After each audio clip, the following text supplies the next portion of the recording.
అంతో జాయిన్ అవుతారు. ప్రభాకర్ గారు మీతో స్టార్ట్ చేద్దాం. 18వ లోక్సభ స్పీకర్ ఎన్నిక దగ్గర నుంచే విపక్షాలకి అధికార పార్టీకి మధ్య కొంత వాతావరణం వేడెక్కింది.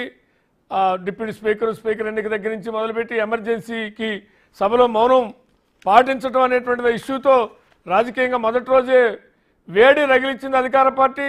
కయ్యానికి కాలు దువ్వింది అనేటువంటిది అక్కడి నుంచి స్టార్ట్ అయినటువంటి సమావేశాలు ఇక నిన్న వాడివేడి చర్చలు, ఇవాళ ప్రధాని ముగింపు రాష్ట్రపతి ప్రసంగ ధన్యవాదాల ముగింపు సందర్భంగా మాట్లాడిన వ్యాఖ్యలు ఈ వరవడి చూస్తుంటే ఏమనిపిస్తుంది? సమావేశాలు ఏ రకంగా ప్రజా సమస్యలు చర్చకొచ్చే అవకాశాలు, దానికి అధికార పార్టీ ఏ రకంగా స్పందిస్తుంది, ఇవన్నీ కూడా ఒక డిబేటబుల్ ఇష్యూగా కనపడుతున్నాయి ఇవాళ 18వ లోక్సభ. ఎందుకంటే కొద్దిగా హోరావరిగా టీం మధ్య, రెండు టీంల మధ్య కొంత హోరావరిగా ఉంది, సంఖ్య పరంగా కొంత తక్కువ తేడా ఉండటంతో. ప్రభాకర్ గారు. శ్రీనివాస్ గారు, ఒకవైపున ఇది 18వ లోక్సభ, కొత్తగా ఎన్నికైనటువంటి సభ్యులు, మూడోసారి భారత ప్రధాని నరేంద్ర మోడీ గారి నాయకత్వంలో ప్రభుత్వం ఏర్పడినటువంటి ఒక విషయం. ఒకవైపున కాంగ్రెస్ పార్టీ ఇతర అనేక రాజకీయ పార్టీలతో కూటమిగా ఏర్పడ్డ తర్వాత కూడా 1-to-1 ఫైట్ కొరకు తీవ్రంగా ప్రయత్నించినప్పటికీ, మోడీ గారిని నిలువరించాలని చెప్పని చూసినప్పటికీ, అనేక ఎత్తులు పై ఎత్తులు కాంగ్రెస్ యొక్క కూటమి ప్రయత్నం చేసిన ఎటికేలకు భారతీయ జనతా పార్టీ యొక్క నాయకత్వంలోనే, నరేంద్ర మోడీ గారి యొక్క నేతృత్వంలోనే ఎన్డీఏ ప్రభుత్వం మూడవసారి రూపాంతరం చెందటం కాంగ్రెస్ పార్టీ తట్టుకోలేకపోతాం. ఇంకో రెండో అంశానికి వచ్చినప్పుడు, స్పీకర్ ఎన్నికలో చాలా స్పష్టంగా అది మూజువారి ఓటు అయినా ప్రభుత్వానికి ఉన్నటువంటి ఆధిపత్యం లేకపోతే సంఖ్యాపరంగా ఉన్నటువంటి ఒక మద్దతు చాలా స్పష్టంగా మనకు కనబడ్డది.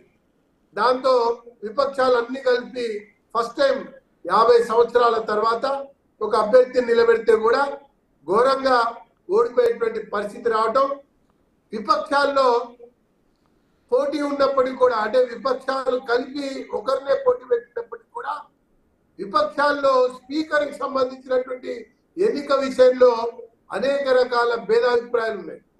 పోటీ పెట్టకూడదని కొంతమంది, పోటీ పెట్టినా మనం గెలవమని మరికొంతమంది, పోటీకి దూరంగా ఉంటే చాలా మంచిదని ఇంకా కొంతమంది మాట్లాడినా కూడా కాంగ్రెస్ పార్టీ 2 అడుగులు ముందుకేసి పోటీ పెట్టాల్సిందే అన్నట్టుగా ఏదో పోటీ పెట్టడం, అది మూజువారి ఓట్లో ఘోరంగా ఓడిపోవడం జరిగినటువంటి తర్వాత సభా సాంప్రదాయాల ప్రకారంగా రాష్ట్రపతి యొక్క ప్రసంగం అనేది ఆనవాయితీ.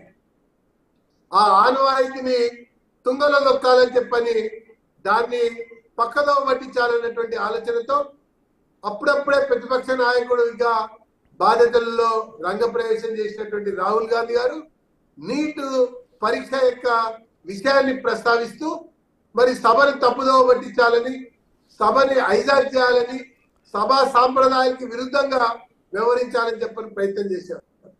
అయినప్పటికీ కూడా సభా మర్యాదలను కాపాడుతూనే సభాపతి అందరి యొక్క సూచనలు సలహాలు స్వీకరించి సభా సాంప్రదాయాలకు అనుగుణంగా రాష్ట్రపతి ప్రసంగం కొనసాగే విధంగా మరి రాష్ట్రపతి ప్రసంగం యొక్క విషయానికి ధన్యవాదాలు తెలిపేటువంటి అంశాన్ని కూడా తీసుకొని ఆ రకంగా అనేక పక్షాలకు అవకాశం ఇచ్చి, అధికార పక్షంతో పాటు ఎన్డీఏ పక్షాలతో పాటు మరి విపక్ష కూటమిలో ఉన్నటువంటి అనేక పక్షాలకు కూడా అవకాశం ఇచ్చారు.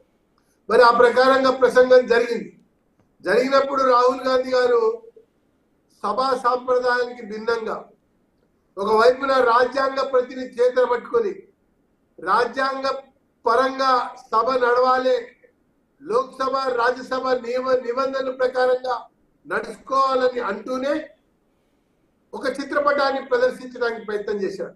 కావాలని రాజకీయంగా అది ఆ చిత్రపటాన్ని చూపించకూడదంటే మీరు హిందూ వ్యతిరేకంగా అందామని. రాహుల్ గాంధీ గారు